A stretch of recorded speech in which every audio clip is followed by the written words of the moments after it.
अब देखिए हम एलसीएम और एचसीएफ के क्वेश्चन करने वाले हैं। ना तो आपको एलसीएम निकालना और ना ही आपको एचसीएफ निकालना है। जब छोटी से छोटी कहता है तो एलसीएम निकालना होता है, जब बड़ी से बड़ी कहता है तो एचसीएफ निकालना होता है। आपको आंसर चाहिए ना 5 से 10 सेकंड में निकाल सकते हैं, कोई भी क्वेश्चन हो। देखिए पहला क्वेश्चन आपसे आरआरबी जेई 2019 में पूछा गया है, सेकंड्स में कर सकते हैं। वह छोटी से छोटी संख्या ज्ञात कीजिए। यहां पर आपको एलसीएम निकालना है। जो संख्याओं 12, 15, 20 और 27 में से प्रत्येक से पूर्णतः विभाज्य हो, पूरी तरीके से डिविजिबल हो, एलसीएम निकालना है।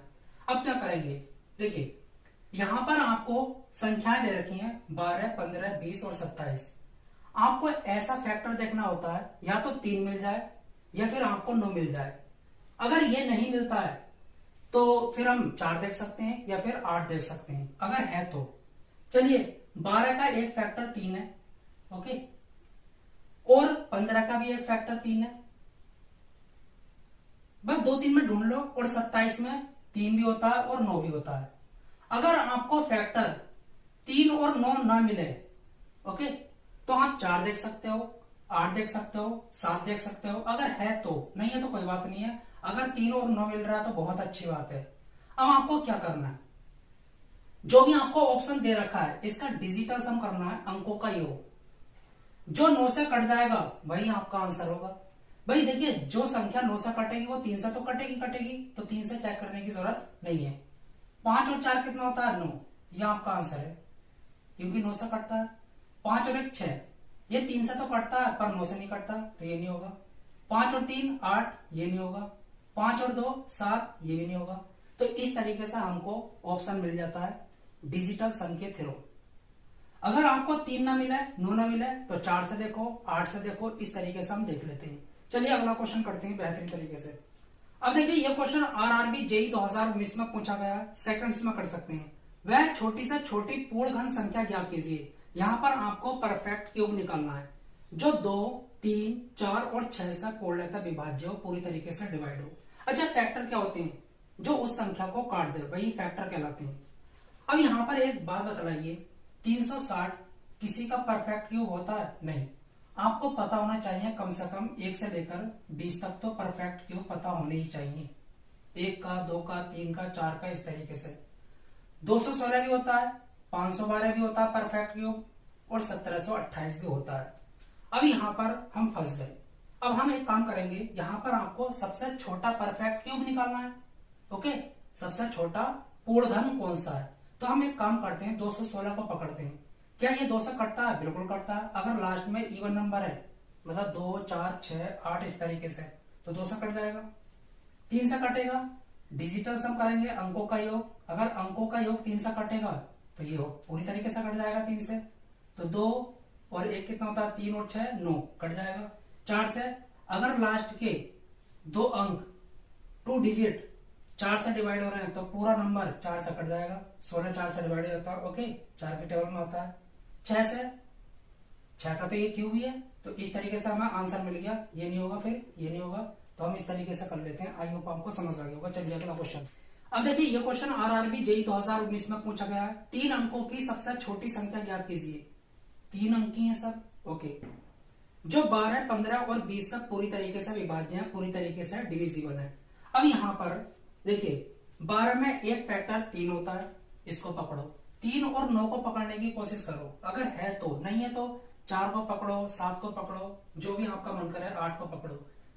15 में भी 3 होता है, बस ज्यादा में नहीं देखना होता, 2 3 में देख लो, बात खत्म। अब जिसका डिजिटल सम अंकों का योग 3 से कट जाएगा वही आंसर होगा। 5 और 1 6, 6 और 1 7, यह आंसर नहीं है। 4 और 2 6, 6 3 से कटता है, हाँ कटता है, यह आंसर हो सकता है। 8 और 1 9, ये भी हो सकता है। 2 और 1 3, ये भी कट रहा है, ये भी हो सकता है। अब यहां पर फंस गए, लेकिन आपको फंसने की जरूरत नहीं है, बहुत आसान है। देखिए ये संख्या किससे कट रही है, 12 से भी कट रही है, 15 से भी कट रही है और 20 से भी कट रही है, ये भी कट रही है, ये भी कट रही है। तो सबसे छोटा कौन सा है, यही वाला है, इसको पकड़ लो ना, आंसर यही है, क्योंकि सबसे छोटा पूछा है ना। ये सब कट रही है, ओके, लेकिन सबसे छोटा तो 120 है ना, इसको मत देखो। अब इससे कोई मतलब नहीं है, क्योंकि ये तो है ही नहीं ऑप्शन। तो इस तरीके से हम कर लेते हैं। आई होप आपको समझ आ गया होगा। चलिए अगला क्वेश्चन।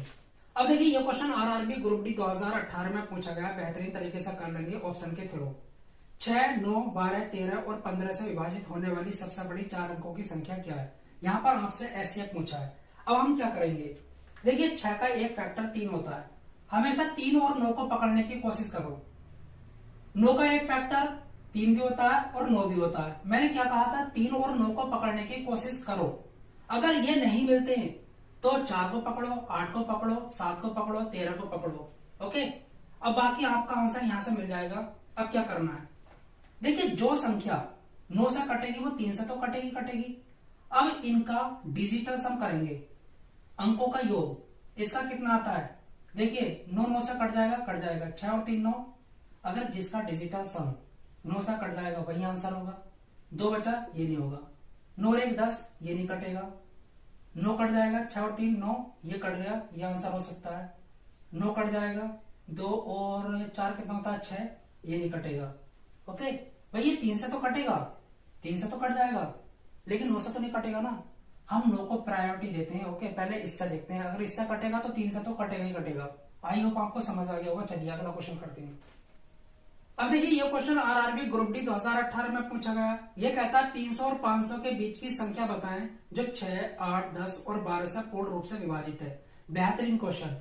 ये बताइए 6 का एक फैक्टर 3 होता है। फैक्टर क्या होता है, जो उस संख्या को काट दे। ओके, अच्छा 8 में क्या होता है, 2 और 4 होता है। मैंने क्या कहा था, 3 और 9 को पकड़ने की कोशिश करो। अगर उससे कोई संख्या कट रही है, मतलब जिसका डिजिटल सम उससे कट रहा होगा, 3 से या 9 से, वही आंसर होगा। चलिए 3 और 2 कितना होता है 5, ये नहीं होगा।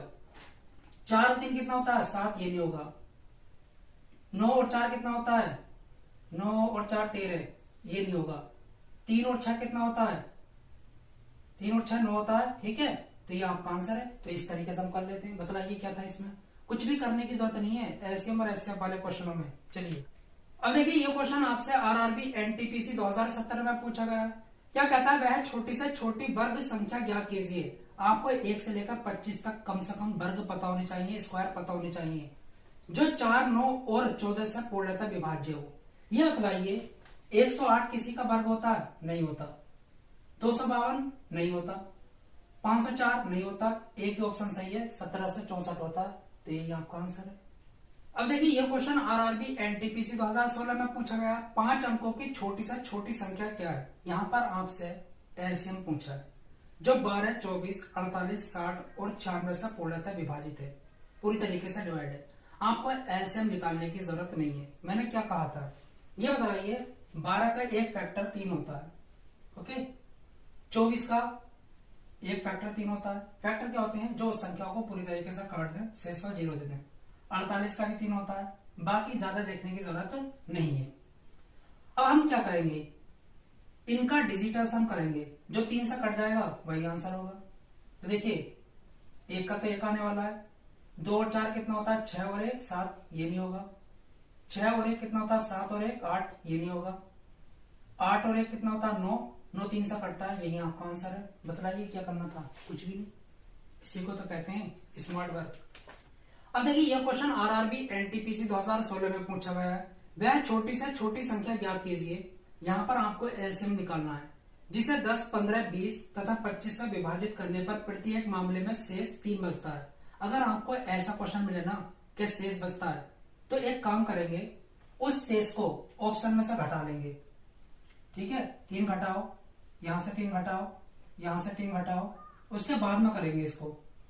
यहां से मिलेगा 297, ओके, यहां से मिलेगा 300 और यहां से मिलेगा आपको 303 और यहां से मिलेगा आपको 306। अब देखिए 10, 15, 20 तथा 25, ये बताइए 15 में एक फैक्टर 3 होता है। क्या होता है 3, जिसका डिजिटल सम अंकों का योग 3 से कट जाएगा, वही आंसर होगा। देखिए 2 और 9 कितना होता है 2 और 9 कितना होता है आपका 11, 11 और 7 कितना होता है 18। तो ये तो कट जाता है, ये आंसर हो सकता है। इसका डिजिटल सम क्या आ रहा है, अंकों का योग 3 आ रहा है, ये भी हो सकता है। इसका 6 आ रहा है, ये भी हो सकता है। 6, 3, 9, ये भी हो सकता है। अब फंस गए। अब देखिए यहाँ पर 10 भी तो दे रखा है, तो ऐसी कौन सी संख्या है जो 10 से कटेगी। देखिए जिसके लास्ट में 0 होगा वही आंसर होगा। तो ये नहीं कटेगी 10 से, ये नहीं कटेगी, ये नहीं कटेगी, ये कटेगा, तो ऑप्शन बी आपका राइट है। मतलब कि 303 यहाँ पर आपका आंसर होने वाला है। ओके, तो इस तरीके से हम क्वेश्चन को कर लेते हैं।